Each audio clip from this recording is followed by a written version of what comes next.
Hello everyone, Sicario is here just for another review, and today I'm going to look something that goes for 90% discount on Steam, and I think it's a really good chance to pick this game up now, because the price is fantastic. Of course I'm talking about Shadow Tactics. So Shadow Tactics is born from the styles of Commandos and Desperados, the Wanted Dead or Alive, which is basically real-time strategy, top-down isometric stealth game where the enemies stick to complicated patterns that you always pose and deadly threat, but easily distracted by shiny objects and boos.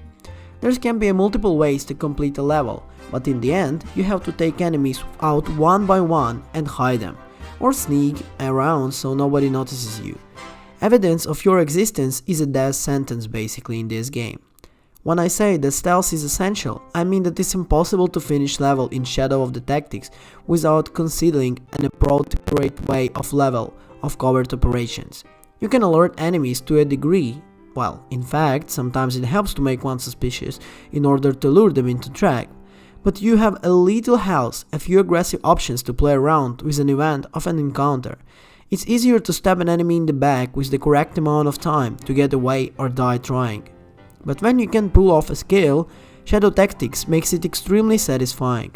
In every level, the guards are spaced out in such way that I settled into a groove easily, but never have lasted long. Each level has a number of obstacles, option goals and steps, so they are never straightforward. Strategies picked up in one level can be erased by the demands and situation changes up the next. Each level also swaps which characters you can control, and they end up as one of the Shadow Tactics' most surprising strengths. In games that's less about the narrative and more about the level design and gameplay, these characters are still given a lot of attention. Each of 5 playable fighters are unique in their fighting styles, with the different abilities to mess around with.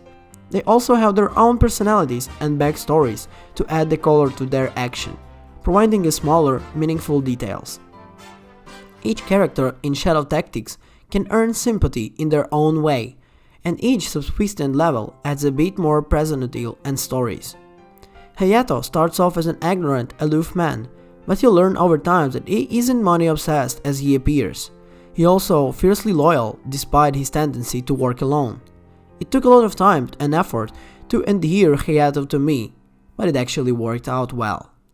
The attention to detail outside of the stealth and gameplay itself ensures as Shadow Tactics can appeal to players who don't typically engage with the genre, but excels in other areas, such as art. The menu especially is eye-catching and introduces the art style that permeates the rest of the game. It always opens the same animation, the 5 playable characters drawn in what it looks like pencil, staring off into the distance. Their hair and clothes sway gently to an imaginative breeze, spattered with the crimson blood that stands out sharply against the grayscale design.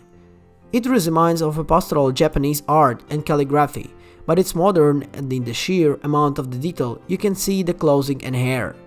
Developer Mimi Production can clearly inspired by the other stealth games, but it has trimmed the genre through the addition of features that make the mission more enjoyable. The ability to move camera angle full 360 degrees is especially helpful if you need to peer around the corner. It's clunky at first, but considering the slow pacing of the game, it doesn't become a problem. Shadow mode, which allows the players to coordinate simultaneous action between the characters, is essential to solving many puzzles in the game, even if it's not a huge help outside of the specific instances. Shadow Tactics implements one other huge improvement to balance an impractical timing, multiple deaths and dozens of quick loads required to take an enemies. A save reminder. At the top of the screen a flashing banner tells you the last time you saved down to the seconds. The longer you wait to save, the redeemer banner gets. This one is my favorite features in any recent game. I realized that quick saving is just a button press away, but it's a way nicer and game screaming reminder to save my progress. So basically Shadow Tactics fills a hole in modern gaming by hankering back to the forgotten genre and style. It enchases its smart, challenging gameplay with likable characters, beautiful art and clever new features. It's a style of game that I haven't done and properly seen in other games in the decade basically. While it's handled differently than classic like let's say Commandos, Shadow Tactics packs in a wonderful team of varied characters, and tons of ways to experiment with your strategy. It's not just that Shadow Tactic is a decent rollback, it's an exceedingly well done and satisfying return to generous roots. Thank you everyone for being with me in this review, and I really highly suggest you to pick up this game while it's on really great discount for the rest of the week. See you guys in the next one. Don't forget to like, comment and subscribe to my channel, the more to come.